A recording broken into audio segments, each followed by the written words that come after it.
আপনি কি জানেন আপনি যে ওভার থিঙ্কিং এর প্যাটার্নের মধ্য দিয়ে যাচ্ছেন অথবা নেগেটিভ ইমোশন গুলো আপনার মধ্যে লালন করছেন কিংবা অতীতের কোনো না কোনো ঘটনা নিয়ে আজও হতাশায় ভুগছেন বা নানান ধরনের স্ট্রেসের মধ্য দিয়ে যাচ্ছেন, এটি যদি আপনি হিল না করেন, এই স্ট্রেস, এই ওভার থিঙ্কিং, এই কনফ্লিক্ট কিংবা নেগেটিভ ইমোশন আপনার ভেতর ডিজিজ প্রডিউস করতে পারবে।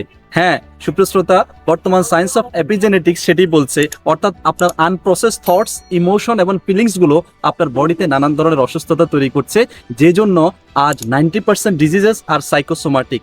সাইকো মানে কি? সাইকো মানে মন, সোমা মানে বডি, অর্থাৎ আপনার মন থেকে উৎপন্ন হয়ে বডিতে নানান ধরনের যে অসুস্থতাগুলো তৈরি করছে সেগুলোকে সাইকোসোমাটিক বলছে। আর এজন্য আপনার মাইন্ডকে হিল করা গুরুত্বপূর্ণ। আপনি যদি আপনার লাইফকে হিল করতে চান, আপনার লাইফকে ট্রান্সফর্ম করতে চান, আপনি যদি আপনার মাইন্ডকে হিল না করেন, আপনার লাইফকে কখনোই ট্রান্সফর্ম করতে পারবেন না। তো that is why unleash the power of healing within you.